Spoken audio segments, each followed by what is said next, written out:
कि नीतीश कुमार के नवरत्न में, उनकी भूंजा पार्टी में, तो कहा जाता है कि अशोक चौधरी सबसे पावरफुल आदमी है। सम्राट चौधरी पर इतना गंभीर आरोप उन्होंने लगाया कि नाबालिग होने के नाम पर जेल से निकले हैं, मर्डर केस में फंसे हुए थे। हर साल, हर 5 साल पर इन लोगों का संपत्ति दुगना, तिगुना और 4 गुना होता जा रहा है। 5 साल पहले आपके पिताजी का क्या संपत्ति था? कोर्ट में मेरी स्थिति क्या होगी, हमको क्या सजा हो सकती है, इस बात का तो भय प्रशांत किशोर में दिख ही नहीं रहा। दोस्तों, जनसुराज के सूत्रधार प्रशांत किशोर ने एनडीए के नेताओं की बखियां उधेड़ दी है। देखिए, आज एक और किस्त जो है प्रशांत किशोर ने जारी कर दिया है। आपको बता दें कि इस किस्त में अशोक चौधरी पर गाज गिरी है, सम्राट चौधरी पर भी खुलासा हुआ है, संजय जायसवाल के पेट्रोल पंप की भी चर्चा हुई है और साथ ही साथ दिलीप जायसवाल को लेकर भी थोड़ी बहुत बातचीत हुई है। देखिए, हम बातचीत करेंगे, मेरे साथ मेरे सहयोगी सुमन जी मौजूद हैं। सुमन जी, आज आपने प्रशांत किशोर का तेवर देखा होगा, दम रौद्र रूप में थे प्रशांत किशोर, और अशोक चौधरी के बारे में तो कई खुलासे कर दिए कि भाई फलाने जगह पर इतना जमीन ले लिए, करोड़ करोड़ रुपए जो है इधर से उधर कर दिया गया, पीए के नाम पर जमीन ले लिया गया, बेटी के नाम पर जमीन को जो है ट्रांसफर करवा दिया गया, और आय से अधिक संपत्ति अर्जित करके अशोक चौधरी जो है वो बिहार सरकार में मंत्री बने हुए हैं। देखिए शुभम जी, सबसे पहले तो ये कि प्रशांत किशोर सही बोल रहे हैं या गलत बोल रहे हैं, ये बड़ा मुद्दा नहीं है। बड़ा मुद्दा यह है कि उनके पास हिम्मत तो है, हिम्मत तो दिखा दिया इस शख्स ने। जितनी बेबाकी से बात बोल रहे हैं, देखिए अगर जरा सा भी 19-20 हुआ तो आप यही समझ लीजिए कि आपने डिप्टी सीएम को भी इस घेरे में डाल दिया। उसके बाद में आपने नीतीश कुमार के ऐसे सबसे नजदीकी व्यक्ति को आज आपने निशाने पर लिया जो नीतीश कुमार को अपना मानस पिता कहता है। दुलरुआ सबसे नीतीश कुमार के दुलरुआ है, मानस पिता भी कहते हैं, और उनको कई तरह की उपाधि भी उन्होंने दी हुई है, किताब उताब भी लिखा है नीतीश कुमार पर। इसके अलावा संजय, देखिए हम लोग सभी लोगों को पता था कि आज संजय जायसवाल को टारगेट में लेंगे, हमने कल इस पर वीडियो भी बनाया था कि आज निशाने पर संजय जायसवाल रहेंगे। लेकिन संजय जायसवाल को जिस तरीके से उन्होंने बोला कि संजय जायसवाल तुम्हारे बारे में तो अभी थोड़ा ही सा बोलेंगे, तुम्हारी इतनी हैसियत नहीं है कि प्रशांत किशोर तुम्हारे बारे में इतना बोले।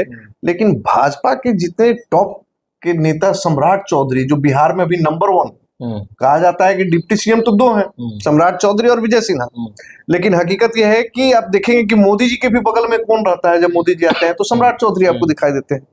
सम्राट चौधरी पर इतना गंभीर आरोप उन्होंने लगाया कि नाबालिग होने के नाम पर जेल से निकले हैं, मर्डर केस में फंसे हुए थे, मंत्री बने कम उम्र में, जिसके कारण से इनको केस हुआ, मंत्री पद छोड़ना पड़ा था।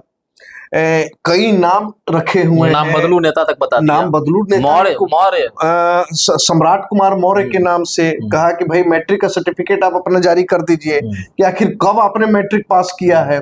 आप कभी कुछ उम्र बताते हैं, कभी कुछ उम्र बताते हैं। देखिए सम्राट चौधरी पर इतना गंभीर आरोप अगर बिना किसी सबूत के अगर उन्होंने बोला है तब तो ये परेशानी में फंस सकते हैं। लेकिन सबसे बड़ी बात है कि आखिर प्रशांत किशोर इतना सटीक जानकारी कहां से ला रहे हैं। अगर उनको लग रहा है कि ये सटीक है, वो सटीक है या सटीक नहीं, इसकी पुष्टि हम नहीं कर सकते हैं, आप नहीं कर सकते हैं।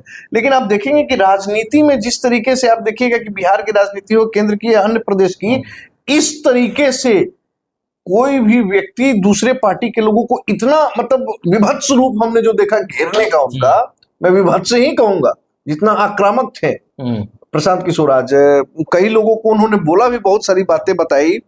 इसके अलावा सरकार में कहा जाता है कि नंबर 2 नीतीश कुमार के सबसे नजदीकी लोगों में अगर जिन 4-5 लोगों की चर्चा होती है, कहा जाता है कि नीतीश कुमार के नवरत्न में, उनकी भूंजा पार्टी में, तो कहा जाता है कि अशोक चौधरी सबसे पावरफुल आदमी है। आपने देखा होगा गाहे बगाए अशोक चौधरी उनके घर पर भी, नीतीश कुमार उनके घर पर भी आ जाते हैं। लेकिन अशोक चौधरी के बारे में इन्होंने जो बोला प्रशांत किशोर ने, अरे क्या मतलब कुछ छोड़ा ही नहीं, बता दिया इन्होंने कि नीतीश कुमार जी जान जाइए। आप देखिए नीतीश कुमार के बारे में क्या बोला कि भले ही उनके राज में बहुत सारी चीजें नहीं हुई हो, नीतीश कुमार में लाख कमियां हैं, लेकिन नीतीश कुमार भ्रष्ट नहीं है, ये बात प्रशांत किशोर ने बोला है।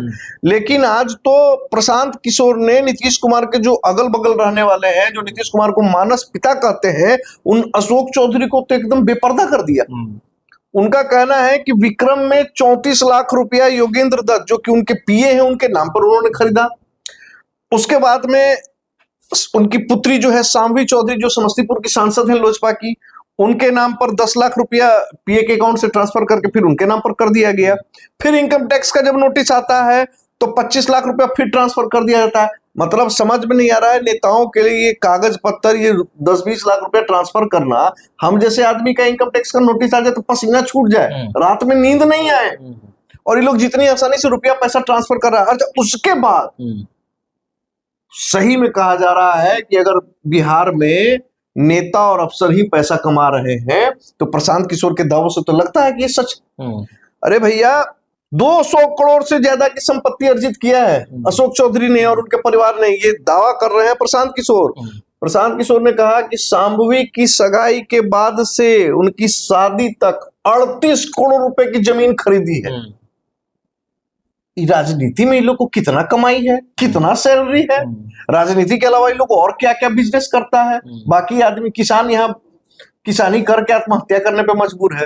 जीएसटी के जरा सब स्लैब ऊपर नीचे हो रहा है तो व्यापारी जो है लोन में दबता हुआ चला जा रहा है, बैंक के कर्ज तले दब रहा है। इन नेता सब न जाने कौन जादू की छड़ी रखे हुए हैं। हर साल, हर 5 साल पर इन लोगों का संपत्ति दुगना तिगुना और 4 गुना होता जा रहा है। 5 साल पहले आपके पिताजी का क्या संपत्ति था, कितना लाख था? करोड़ नहीं बोलेंगे क्योंकि आप तो एक साधारण परिवार के हैं। कितना करोड़ बढ़ गया? मेरा कितना करोड़ का संपत्ति था, बैंक बैलेंस में कितना था, कितना करोड़ आगे बढ़ गए। एक आम आदमी जो ये वीडियो देख रहा होगा, उस 5 साल पहले उसके बैंक अकाउंट में कितना पैसा था, आज 5 साल के बाद उसके बैंक अकाउंट में कितना पैसा आया। नेता लोग कौन बिजनेस करता है, कौन व्यापार करता है? नोट छापने का मशीन रखता है कि घर में सोना बनाने का मशीन रखता है? आखिर क्या करता है ये लोग? इतना पैसा कहां से ये लोग के पास आ रहा है? ये जो बड़ी बड़ी गाड़ी रोड पे चल रही है, 1-1 करोड़ 1.5 करोड़ की गाड़ी, ये लोग कौन है? कौन आदमी इस गाड़ी पर चल रहा है? उस गाड़ी का सर्विसिंग एक आम आदमी से नहीं होगा। एक बार एक मर्सिडीज या एक डिफेंडर अगर शोरूम में चला जाएगा ना तो 2 से 3 लाख रुपए छोटी मोटी बात पर बिल बन जाता है। बिल्कुल। और एक साधारण आदमी की साल भर की कमाई 2 से 3 लाख रुपए महीना नहीं। बिल्कुल। आप समझ लीजिए बिहार गरीब राज्य है शुभम जी, लेकिन यहाँ के नेता और यहाँ के अधिकारी राजा भोज से कम नहीं है। हम लोगों ने सुना था कभी कि राजाओं महाराजाओं किताबों में जो पढ़ाई हमने किया था कि ये ऐश्वर्य है, ये सुख सुविधा है। सही में जान जाइए कि अगर टाइम मशीन रहता और उन राजाओं को ले आया जाता आज के युग में, तो आज के नेताओं के और सरकारी अधिकारियों के ठाट बाट देखकर कहते कि हमारी हैसियत इनके नौकर बनने की है। जो सुख सुविधा ये लोग भोग रहे हैं। देखिए, आधुनिक लोकतंत्र जो है ना, कभी कभी लगता है कि आधुनिक राजतंत्र का एक रूप हो गया है। इन नेताओं का पैसा, इनकी गाड़ी, इनकी सुख सुविधा और बाकी सारी चीजों को देखकर लगता है।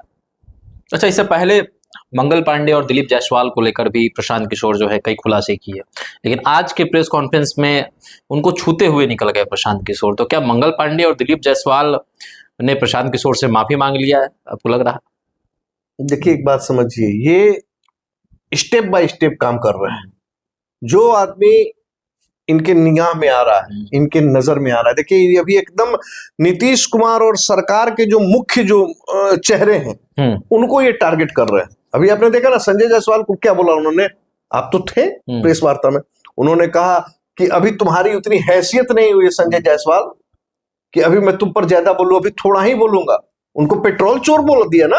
बिल्कुल, संजय जायसवाल जी पेट्रोल चोर हैं, ऐसा प्रशांत किशोर ने बोल दिया। देखिए कितने, मतलब कुछ भी बोल दे रहे हैं, किसी को भी बोल दे रहे हैं, डर नहीं रहे हैं। ये नहीं सोच रहे हैं कि अगर मेरी बात कोई जरा से भी गलत हुई और अगर कोई हम पर मानहानि का मुकदमा दर्ज कर दिया तो कोर्ट में मेरी स्थिति क्या होगी, हमको क्या सजा हो सकती है। इस बात का तो भय प्रशांत किशोर में दिख ही नहीं रहा।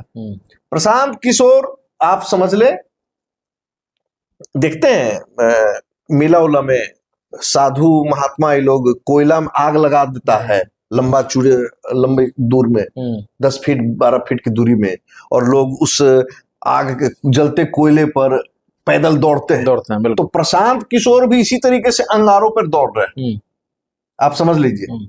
और बीच में अगर रुक गए तो उनका पांव जल जाएगा, घायल हो जाएंगे। और पार कह तो रहा है कि मैं प्रशांत महासागर हूं। प्रशांत महासागर है, ये तो थोड़ा सा घमंड का भी बोल है।